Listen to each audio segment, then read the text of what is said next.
नमस्कार, आप देख रहे हैं टीवी राजस्थान। मैं हूं मनीष शर्मा। इस वक्त देश में चारों दिशाओं में अगर कोई एक मुद्दा छाया हुआ है तो वो है नीट परीक्षा। 4 जून को जब से रिजल्ट आया है, हर दिन इस इम्तिहान को लेकर लगातार विवाद बढ़ते जा रहा है और अब तो इसने सियासी रूप भी देश में ले लिया है।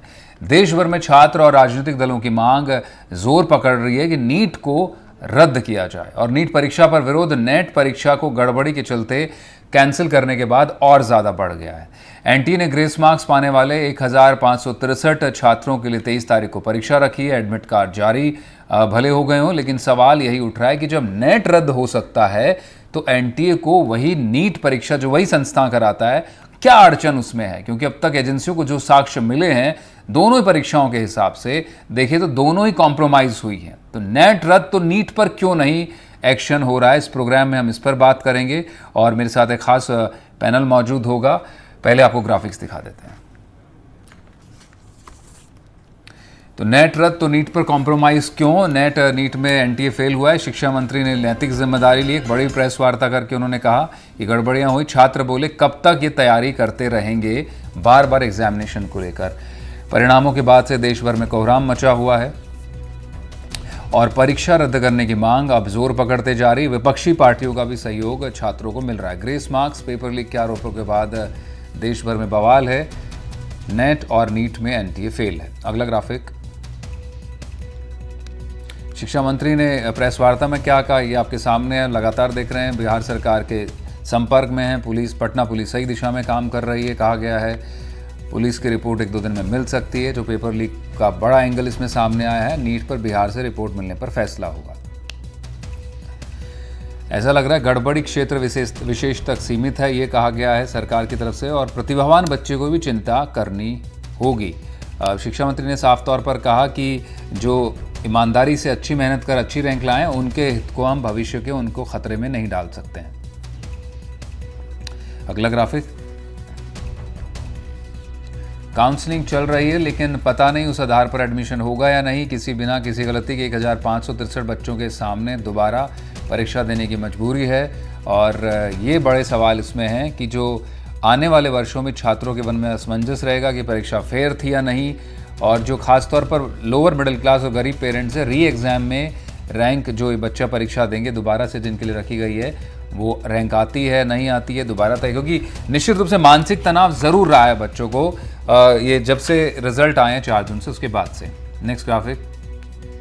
ये लीक कांड को लेकर 7 सवाल है। बिहार पुलिस की जांच पूरी नहीं हुई, फिर डिप्टी सीएम लीक पर मोहर क्यों लगा रहे हैं? क्या डिप्टी सीएम को लीक के सारे सबूत मिल गए हैं तो अब तक केंद्र को क्यों नहीं मिले? क्या बच्चों को इंसाफ दिलाने से ज़्यादा बिहार में राजनीतिक खेल शुरू हो गया है? लीक का कोई आरजेडी कनेक्शन है तो इसके लिए क्या बिहार सरकार भी कटघरे में नहीं है? गुनहगार कोई भी हो उसे सजा मिले, लेकिन लीक रोकने की जिम्मेदारी किसकी थी? जिम्मेदारों पर लगातार सवाल हैं। 35 लाख बच्चे नीट नेट दोनों के परेशान हैं। क्या सबसे बड़ा जिम्मेदार एनटीए नहीं है? कोई बड़ा सख्त एक्शन देखने को मिला नहीं है। फुल प्रूफ सिस्टम कैसे बनाएगा, ये इसको लेकर है। लीक कथा है। पेपर सूत्रों के हवाले से अब खबरें आ रही हैं। 3 नाम सामने आए, सिकंदर यादवेंदु, नीतीश कुमार और अमित आनंद। यादवेंदु गिरफ्तार छात्र अनुराग यादव का चाचा है। यादवेंदु ने अनुराग को पास कराने की गारंटी दी थी। जो कबूलनामे भी किए आरोपियों ने, उसको लेकर ये तमाम जो खबरें आ रही हैं उसके हिसाब से आप देख सकते हैं। तो ये ग्राफिक्स थे। मेहमानों का आप से वास्ता कराते हैं और मेरे साथ आलोक वत्स बीजेपी से हमारे साथ जुड़ेंगे, पंकज शर्मा कांग्रेस स्पोक्स पर्सन होंगे और केशव अग्रवाल इस वक्त स्टूडियो में मेरे साथ में हैं और जो शिक्षाविद हैं, director media coaching federation of India के हैं। तो ये लीक कथा जो है, मुझे याद है, आपको भी याद होगा, केशव अग्रवाल ने कहा था कि लीकाथॉन किस तरह से शुरू हुआ है देश में परीक्षाओं को लेकर।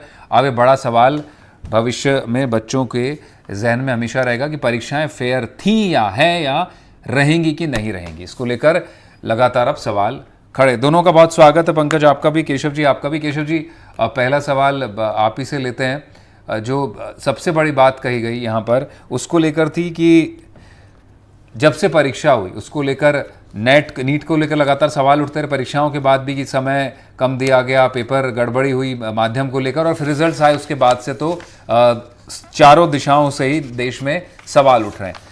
नेट में जो सैंक्टिटी भंग होने की सरकार ने बात कही कि पवित्रता भंग हो गई और कॉम्प्रोमाइज थी परीक्षा, लिहाजा उसे कैंसिल किया गया। लेकिन नीट में रिजल्ट जारी करने के बाद से लगातार एंटी एक्सपोज हो रहा है और अब तो पेपर लीक, ग्रेस मार्क्स को लेकर सवाल और आरोपियों के कबूलनामे, तमाम जानकारियां सामने आ चुकी हैं, साक्ष्य सामने आ चुके हैं। खुद शिक्षा मंत्री नैतिक जिम्मेदारी ले चुके हैं। तो क्या अड़चन है कि जो नेट में एक्शन हुआ एक दिन के भीतर, वो नीट में अब तक क्यों नहीं हुआ? देखिए, कल जो प्रेस कॉन्फ्रेंस थी उसमें नेट में एक डार्क नेट का जिक्र किया और एक टेलीग्राम का।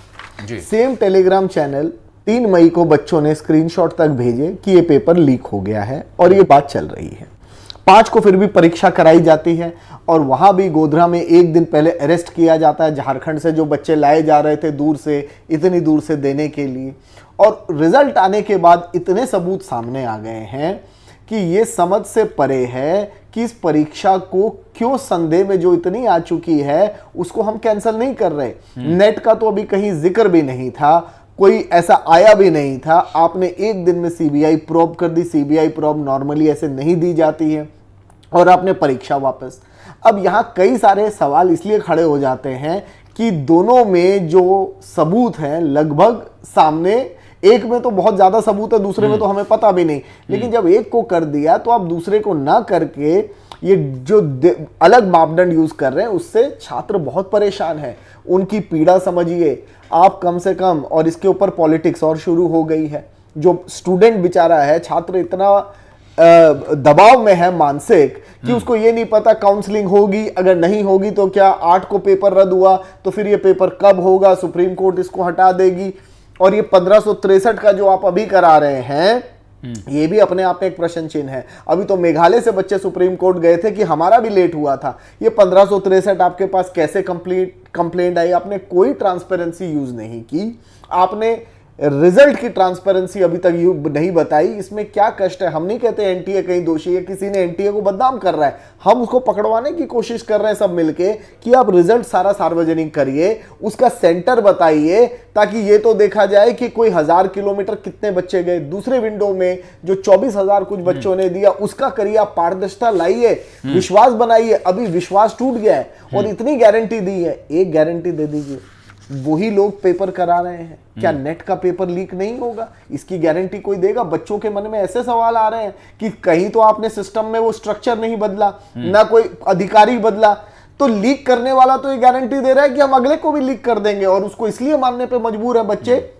नीट की आग ठंडी नहीं हुई थी कि नेट की परीक्षा को उन्होंने लीक करके दिखा दिया कि आप करो। तो इसीलिए इन सब चीजों को जब तक हम नहीं करेंगे ठीक, बच्चों का विश्वास खत्म। क्या हम विश्व में ये दिखाएंगे कि हम फेक डॉक्टर बनाते हैं, फेक टीचर बनाते हैं और सिस्टम कॉम्प्रोमाइज हो जाए तो हम एक्शन नहीं लेते? हमें उदाहरण देना चाहिए। गलती कहीं भी हो सकती है, आगे हम उसको सुधार करें, लेकिन फिलहाल जो हो गया उसमें और देरी ना करते हुए, इसको ओपोजिशन को मुद्दा ना देते हुए, बच्चों के साथ अन्याय ना हो और उसके साथ जस्टिस करिए। नहीं, अग्रवाल साहब, ये एक बड़ी बात आपने रखी कि किस तरह से गड़बड़ी माने और उस पर एक्शन ले। गड़बड़ी मान ली है, नैतिक जिम्मेदारी ली शिक्षा मंत्री ने, खुद ने, प्रधान ने। लेकिन बड़ा सवाल है कि जब उनसे कहा गया कि इसको रद्द करेंगे कि नहीं करेंगे, लेकिन उस पर वो कोई जवाब नहीं दे पाते। तो किस बात की अड़चन है कि जब आप नेट विद इन 24 घंटे के दरमियान आप उसको कैंसिल कर देते हैं कि एग्जाम वाज कॉम्प्रोमाइज्ड, जो सैंक्टिटी नहीं रहेगी परीक्षा की। नीट में जब लगातार साक्ष्य सामने आ रहे हैं तो निश्चित रूप से इसकी तो सैंक्टिटी बिल्कुल ही नहीं थी। और अगर परीक्षा 1563 बच्चों की, छात्रों की करा भी लेते हैं और फिर काउंसलिंग हो जाती है और डॉक्टरी शुरू हो जाती है, तो उनके जहन में, हजारों लाखों छात्रों के जहन में हमेशा ये रहेगा कि परीक्षा फेयर नहीं थी। इसको लेकर बड़ा सवाल रहेगा। पंकज का रुख करेंगे। अब जिस तरह से अग्रवाल साहब भी कह रहे हैं कि अब सियासी रूप तो पूरी तरह से ले चुका है और देश भर में विरोध प्रदर्शन है, और छात्रों की जब बात होती है उनसे हितों की, तो सियासत होना लाजमी है। किसी भी राज्य की आप बात कर लीजिए। पंकज, आपको मौका मिला है निश्चित रूप से भुनाने का, क्योंकि आप पर लगातार आरोप लगते रहे आपकी सरकार पर कि कोई पेपर लीक रोक नहीं पाए। पेपर लीक की सरकार हो गई थी, उसको बड़ा मुद्दा बीजेपी ने बनाया, आप चुनाव भी हार गए विधानसभाओं में।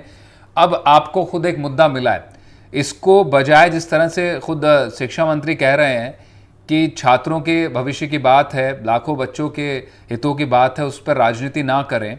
मांग जायज़ हो सकती है, छात्रों से मांग आए कि भाई इसकी परीक्षा दोबारा करानी है, कि उनके हित में क्या एक्शन हो सकता है, सियासी रंग उसको देना ज़रूरी है क्या?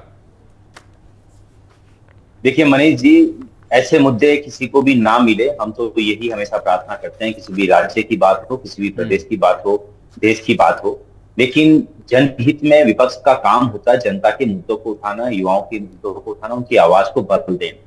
और आप सबने देखा, अभी जो आप लगातार बात कर रहे थे, मैं केशव सर को भी सुन रहा था और उन्होंने बहुत अच्छी बात कही। कहीं ना कहीं हमें ये समझना पड़ेगा कि ये सरकार बैक स्टेप क्यों नहीं ले रही है, क्यों इसको रद्द नहीं करने के लिए। देखिए, आपको कड़ी से कड़ी मिलानी पड़ेगी। जिस तरीके से इस पेपर लीक का एपिक सेंटर गुजरात था, और गुजरात के ही स्वास्थ्य मंत्री उस समय के वर्तमान स्वास्थ्य मंत्री जो मनसुख मांडविया थे, अगर आप कड़ियां मिलाएंगे तो कहीं ना कहीं आपको उसमें लूपहोल मिलेगा। और इतना दबाव होने के बाद 47 दिन से ज्यादा हो गए हैं पेपर हुए, और लगातार पहले दिन से मांग उठती रही है कि पेपर लीक हो चुका है। इसके प्रूफ पब्लिक डोमेन में लोगों के, आम जनता के बीच मौजूद है। और अब तो आम जनता भी ये केंद्र सरकार की दूरदर्शिता पे सवाल उठा रही है कि आपके पास इतने सबूत हैं, आपके पास इतने प्रूफ होने के बाद भी आप इस पेपर को क्यों लीक मानकर क्यों अभी तक कैंसिल करने में नहीं हो। आपको कैंसिल करना चाहिए, वापस जल्द से जल्द बच्चों का एग्जाम करवाना चाहिए, उसके बाद काउंसलिंग हो। क्योंकि आप देखिए, इस पेपर लीक होने की वजह से लगभग 80,000 बच्चे, अब बहुत कम नंबर जो स्टार्टिंग वाले बच्चे हैं, तो कहीं ना कहीं जो गैप था वो ज्यादा बढ़ चुका है। पिछली बार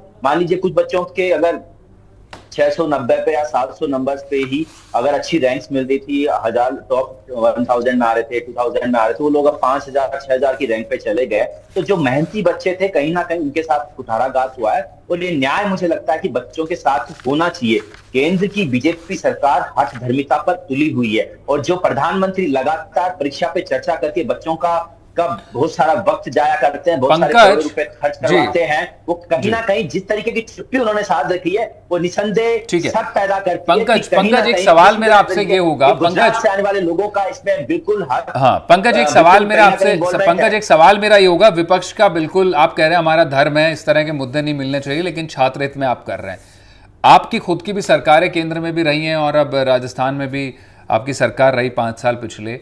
क्या मॉडल हो सकता है? क्योंकि आप तो कोई मॉडल दे नहीं पाए, क्योंकि पेपर लीक अपने आप में एक मॉडल बन गया था। राजस्थान में जिस तरह से अभी कहा जा रहा है, वहां भी यही हो गया था कि आप परीक्षा करके दिखाइए, हर पेपर लीक हो जाएगा। आपको मालूम है पेन भी अंदर ले जाने की इजाजत नहीं होती है छात्रों को, इतना फ्रिस्क सिक्योरिटी चेक होता है, आप कुछ अंदर नहीं ले जा सकते हैं। इतनी परेशानियों के बावजूद छात्र राजस्थान से, तो आपको पता है सुदूर गाँव से आते हैं। विपक्ष क्या मॉडल दे सकता है? क्या मॉडल होना चाहिए कि जिसमें परीक्षाएं लीक ना हो? क्योंकि आप तो खुद, आपकी सरकार इसकी भुगत भोगी रही है। आप मॉडल पेश कीजिए ना, समस्या का समाधान दीजिए।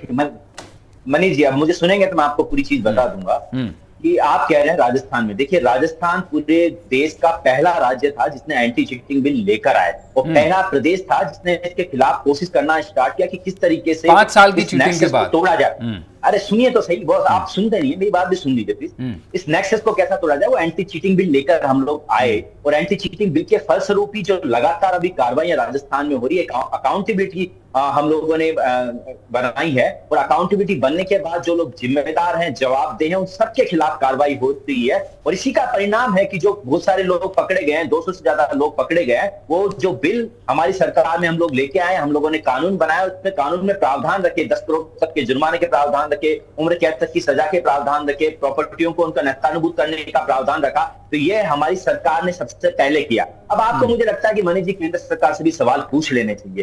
केंद्र सरकार में रहते हुए लगभग 25 से ज्यादा पेपर लीक हो चुके हैं, उत्तर प्रदेश, मध्य प्रदेश, गुजरात, हरियाणा। और अभी आप अगर इस पेपर का एपिक सेंटर देखेंगे तो हरियाणा, गुजरात और बिहार है, जो कि बीजेपी शासित प्रदेश है। केवल उन जो लोगों पर अगर आरोप लगाने की, राजनीति करने की बात हो तो राजनीति की जा सकती है, लेकिन जो नाम लोगों ने बता दिए, बीजेपी के स्पोक्स पर्सन ने सवाल ले लेते हैं, आप क्यों कार्रवाई नहीं हो? ठीक है पंकज, बीजेपी के स्पोक्स पर्सन हमारे साथ हैं, नहीं होना चाहिए। बीजेपी के स्पोक्स पर्सन है, बिल्कुल आपका जायज सवाल है, निश्चित रूप से लेंगे। बीजेपी के स्पोक्स पर्सन आलोक वत्स साहब हमारे साथ है। आलोक वत्स साहब, बहुत स्वागत आपका एनडीटीवी पर। सबसे बड़ा सवाल एक तरह से चारों दिशाओं में जो घूम रहा आलोक जी इस वक्त पे, रिजल्ट्स आने के बाद एक तरह से कहीं लोकसभा का रिजल्ट आया, उसके बाद नीट का रिजल्ट भी आया। लोकसभा के रिजल्ट को तो भले जनता भूल गई है, लेकिन नीट का रिजल्ट कोई नहीं भूल पा रहा है। घर घर में यही चर्चा है, नुक्कड़ चौराहों पर चर्चा है कि नीट में क्या होगा, नीट क्लीन नहीं है।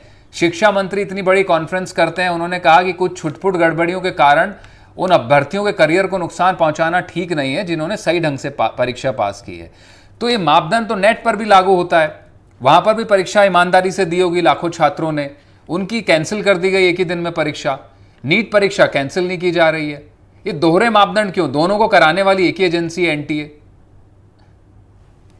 देखिए मनीष जी, ये मामला सुप्रीम कोर्ट के विचाराधीन भी है और 8 जुलाई को इस पर कुछ फैसला वो लेंगे। लेकिन मुझे लगता है कि जिस तरीके से नेट में गड़बड़ी हुई थी और उस परीक्षा को रद्द कर दिया गया, अब जितनी परतें नीट की खुल गई हैं, उसमें इसकी भी परीक्षा को रद्द करके ही तभी चैन मिलेगा। क्योंकि जिस तरीके से लोगों का डिमांड आ रहा है, अभिभावकों का फिक्र भी मैंने सुनी है विभिन्न चैनलों पर और छात्रों को भी सुना है जी। और जिस तरीके की इसमें परते दर परते खुलकर सामने चीजें आई है, उससे लगता है all is not well within the NEET और इस परीक्षा को भी अंतोगत्वा शिक्षा मंत्री को रद्द करना ही पड़ेगा। अभी चाहे जो कवायद चल रही हो कि वो जो लड़के सही में मेहनत करके पास किए हैं उनके साथ खिलवाड़ ना हो, लेकिन मुझे नहीं लगता है कि इस पर कोई इस तरीके की लगाम लग पाएगी और अंतोगत्वा ये परीक्षा भी चाहे कोर्ट के द्वारा हो या सरकार करे, ये परीक्षा रद्द होकर ही रहेगी। तभी इसका एक सोल्यूशन निकलेगा और एनटीए में जितने भी लोग हैं, मुझे लगता है एनटीए एक डिफंक्ट बॉडी हो गई है। एनटीए के सारे लोगों को बदल देना चाहिए और उनके ऊपर कड़ी सख्त कार्रवाई, इसे राष्ट्रीय आपदा घोषित करके 24 लाख बच्चे नीट में और 8 लाख बच्चे यूजीसी में, 32 लाख बच्चों के भविष्य का सवाल है जो हमारे देश की धरोहर थे। आने वाले समय में जिनके हाथ में भारत की बागडोर जाती, उनके साथ ऐसा खिलवाड़ हुआ। करोड़ों फैमिलियां इसमें इन्वॉल्व हैं। अरे 24 लाख बच्चे परीक्षा दे रहे थे, हमको लगता है 48 लाख बच्चे अगले परीक्षा की भी तैयारी में लगे हुए थे। उन लोगों के भी दिल पर गहरा आघात लगा होगा। तो इसको राष्ट्रीय आपदा घोषित करके जो भी लोग हैं, निश्चित तौर पर मानिए मनीष जी, ये एक राज्य की बात नहीं है, सारे लगभग राज्यों में इनका नेटवर्क फैला हुआ है और यहाँ राजनीति करने की कोई आवश्यकता नहीं है। बगैर राजनीति किए हुए बच्चों के भविष्य के हित में उन सारे माफिया गैंग्स को, एक बिहार का डॉन है, डॉन रंजीत, वो पिछले कितने वर्षों से इस काम में सक्रिय है, खासकर मेडिकल कॉलेज के परीक्षाओं में, और कितनी बार जेल गया वापस आ गया। बल्कि लोक जनशक्ति पार्टी ने उसे कुछ वर्ष पूर्व लोकसभा का टिकट दे दिया था, वो लोकसभा का। और रही बात करोड़ 2 करोड़ का जो प्रावधान है, अरे जहां ये अरबों रुपया कमाते हैं, करोड़ 2 करोड़ 10 करोड़ दे के छूट जाने में इनको 2 मिनट नहीं लगेगा। आप देखिए तो जो मनी ट्रेल इसका है उसमें कितना ज्यादा मनी इन्वॉल्व है। तो मेरा अपना मानना है कि इसको राष्ट्रीय आपदा मानकर इसके ऊपर कड़ी कार्रवाई होनी चाहिए। ठीक है। और जो भी लोग इसमें लिप्त हैं उन पर देशद्रोह का मुकदमा चला के वैसा सख्त उनके ऊपर कानून तो सख्त है निश्चित रूप से। अब चाहे राजस्थान जैसे स्टेट्स हो या फिर सेंट्रल में, खुद कानून तो बढ़ गए अग्रवाल साहब। 1 करोड़ तक का जुर्माना है और 5-5 साल उससे ज़्यादा तक के भी सजा के प्रावधान है। जो आलोक जी आपने बात की, निश्चित रूप से ये बड़ी अच्छी बात है। कम से कम आप उस पार्टी से हैं, आपके गठबंधन की सरकार, उसके बावजूद आपने एडमिट किया कि ये एक तरह से कहें कि वाकई एक राष्ट्रीय आपदा जैसी है कि लाखों बच्चे सफ़र करते हैं तो उनको बचाना चाहिए। और यही बच्चे नहीं, जो नेट और नीट के बच्चे 30 लाख से ज़्यादा बच्चे, बल्कि जो भावी बच्चे हैं वो तैयारी कर रहे हैं, जो इस वक्त 12वीं में है, वो देख रहे हैं सब कुछ होते हुए, तो उनके मानसिकता पर भी फ़र्क पड़ना लाजमी कि क्या वाकई उनकी तैयारी उनको उतना पेबैक कर पाएगी, क्योंकि परीक्षा में तो गड़बड़ियाँ आए दिन हो रही हैं। अग्रवाल साहब, नीट पर जवाब देने से शिक्षा मंत्री बच रहे हैं कि जो पूछा गया नेट पर, उन्होंने कहा कि डार्क नेट पर, टेलीग्राम पर पेपर जाने की बात है। नीट को लेकर के जो इतना बड़े ज़्यादा बच्चों से हित जुड़ा हुआ है, क्यों इसको कैंसिल करने में अड़चन या देरी है? क्या कोई बहुत बड़ा नुकसान हो सकता है? क्या सरकार देख रही है कि बहुत रिसोर्स इन्वॉल्व होगा, बहुत टाइम इन्वॉल्व होगा और कोई शेड्यूल में कोई फ़र्क पड़ जाएगा इसको लेकर? क्योंकि 1563 बच्चों की परीक्षा तो हो ही रही, तो एक तरह से री एग्जामिनेशन तो हो गया है कहने को। तो देखिए, इसमें सरकार खुद के उसमें फंस गई। पहला ये 3 मई को आया था, फिर 5 को, 6 को हल्ला हुआ, तब से सरकार इसको टालती आ रही है। एक के बाद एक वजह एनटीए देती गई, ये नहीं हुआ, फिर स्वीकारना हुआ। कोर्ट ने जब कहा तो उन्होंने कह दिया जी हम 1563 का करा लेंगे जी। अब जब पटना की बात आ गई तो फिर स्वीकार लिया। अब इनके लिए ये इतनी मुश्किल हो गई है कि अगर ये कर लेते हैं तो लोग ये कहेंगे भाई 1 महीना पहले ही आपने इसको क्यों नहीं रोका। इन पे कई सवाल आएंगे। अब इतने असमंजस में फंस गए हैं कि ये कोर्ट के ऊपर छोड़ दिया इन्होंने मामला। और अगर कोर्ट करेगी तो ये कह देंगे कि चलो भाई कोर्ट ने किया, हमने नहीं किया, हमने तो रीनेट नहीं किया। अब ये इनके लिए मामला फंस गया। अगर ऐसा नहीं होता तो नेट को ये जरूर टाइम लगाते, पर क्योंकि ये चल रहा था उन्होंने शीघ्र उसको कर दिया। अब इसमें एक सवाल और इंपॉर्टेंट आ जाता है, ये पेपर लीक होते क्यों हैं जी, और इसको बचाएं कैसे और क्या। देखिए, बड़ा इंपॉर्टेंट सवाल है। बिल्कुल, मेडिकल में 24 लाख लगभग छात्र परीक्षा दे रहे हैं और 1 लाख सीट है, 50,000 में है, तो गैप आप देखिए कितना है। यूक्रेन के बाद प्रधानमंत्री ने ये कहा था, मुझे अब पता चला कि इतने लोग वहां पढ़ने जाते हैं, ये हैं, तो आपने साहब कितनी सीटें बढ़ाई? आपने सीटें तो बढ़ाई नहीं, तो डिमांड और सप्लाई की गैप है। दूसरा, जो सरकारी है वहां 2 लाख 3 लाख फीस है साल की, और जो प्राइवेट है वहां 22 से 25 लाख है, यानी 1.5 करोड़ रुपया आपका खर्च होगा मेडिकल का वहां करने में। तो बच्चों ने क्या फॉर्मूला ढूंढ लिया जी, 35 लाख में पेपर आ गया, 5-7 लाख गवर्नमेंट को फीस दो, तो 42 लाख में काम हो गया। एक तो 1.5 करोड़ बच गए, नहीं खर्चना पड़ा 1 करोड़, गवर्नमेंट सीट मिल गई और आराम से हम आगे आ गए। तो और स्कैमर्स को क्या 1 करोड़, क्या वो इतने करोड़ कमाते हैं, वो निकल जाएंगे। अब ये परीक्षा जो है लीक सिस्टम कैसे बचा जा सकता है? एनटीए के पास अपने पेपर सेटर नहीं है, ये सब दूसरों से मदद लेते हैं। और इतनी बड़ी एजेंसी, सबसे बड़े सवाल ये है कि थर्ड पार्टी से हेल्प ली जा रही है। और इसमें हम लोग कई सजेशन दे सकते हैं जिसमें पेपर लीक ना हो, लेकिन जैसे मैं आलोक जी की एक तारीफ करूंगा कि उन्होंने पार्टी से ऊपर आके ये माना कि इसमें इसके अलावा कोई ऑप्शन ही नहीं है। हाँ, छात्र हित में बिल्कुल सही बात है, इसमें सियासत होनी भी नहीं चाहिए। ऑपोजिशन को भी ये कहूंगा कि आप मिल के बैठिए। ये जो बच्चा फंसा है 24 लाख, इसमें ऑपोजिशन का भी है और रूलिंग पार्टी का भी है, बच्चा मर रहा है। आप इससे आगे आके एक सिस्टम बनाइए कि आगे हम इसको खत्म कैसे करें और एक फुल प्रूफ बनाएं और देश के सामने उदाहरण रखिए कि इस पे राजनीति ना हो, और ये फुल प्रूफ बन सकता है। कोचिंग वालों को भी आप साथ लीजिए क्योंकि वो भी इस सिस्टम में है। बिल्कुल, मैं अग्रवाल साहब आपको रोक रहा हूं, आपकी बात खत्म करेंगे उससे पहले कॉलर्स भी हमारे साथ जुड़ रहे हैं लगातार। अशोक कुमार इस वक्त पे हमारे साथ जयपुर से मौजूद हैं, कॉलर्स भी लेते हैं। जी अशोक, रखिए अपनी बात। हाँ नमस्कार सर, मैं आपके चैनल के माध्यम से ये कहना चाहता हूँ कि जैसे ये जम्मू से और लखनऊ तो वाया दिल्ली ये प्रदर्शन कर रहे हैं, ये कोई नई बात नहीं है। इनको तो बस कोई ना कोई फालतू मुद्दा चाहिए। जैसे अग्रवाल साहब बोल रहे हैं, इनके विचार बिल्कुल सही है और मेरी शुभकामनाएं आप लोगों के साथ है। धन्यवाद, बहुत बहुत शुक्रिया। निश्चित रूप से जिस तरह से कहा गया कि जो परीक्षाएं हैं उसकी सैंक्टिटी तो होनी चाहिए, और अग्रवाल साहब आपकी बात से भी सहमति जता रहे दर्शक। अब जी आप अपनी बात खत्म कर सकते हैं। आपने कहा कोचिंग्स का भी बड़ा रोल हो सकता है, उसको लेकर भी, क्योंकि कहता हूं कोचिंग को कभी सरकार ने साथ नहीं लिया। कोचिंग एक ऐसी इंडस्ट्री बन गई जो कमर्शियलाइज्ड के अलावा कुछ नहीं देखी जाती। अगर बच्चा सुसाइड कर रहा है तो भी कोचिंग के ऊपर डाल दो। अगर आपका सिस्टम फेल है स्कूल का, बच्चा मजबूरी में कोचिंग जाता है, आप अपना सिस्टम सुधारिए। सिस्टम में सुधार है नहीं। दूसरा, क्यों कोचिंग वालों को साथ लेने से फायदा होता है? ये जो लीक है या ये अगर कोई कोचिंग इन्वॉल्व है उसको सजा दीजिए, नहीं तो इनसे लीजिए कि इसको हम बचाएं कैसे परीक्षा कराएं। हमारा काम है तैयारी कराना, हमारा काम ये नहीं है कि बच्चा लीक होके पास बने और एक डॉक्टर बने। इसमें कई ऐसी चीज हम भी करते हैं कि पेपर लीक ना हो, सेट बनाते हैं, चॉइसेस में हेराफेरी करते हैं, और फिर गवर्नमेंट को एक बार पेपर बनाने के बाद खुद लीक करके ट्राई करवाना चाहिए कि हम कैसे क्या कर सकते हैं। जी जी, तो निश्चित रूप से इस तरह से अग्रवाल साहब आप कह रहे हैं कि इसको कोचिंग्स को भी शामिल करने की जरूरत है। आलोक जी, आपसे एक सवाल मेरा यहाँ पर ये होगा, परीक्षाएं एनटीए करवा रहा है, एक बड़ी एजेंसी रखी सरकार ने बनाई कि सेंट्रलाइज एजेंसी होगी, जेईई कराएगी, बड़ी बड़ी परीक्षाएं सभी इसके जिम्मे होंगी।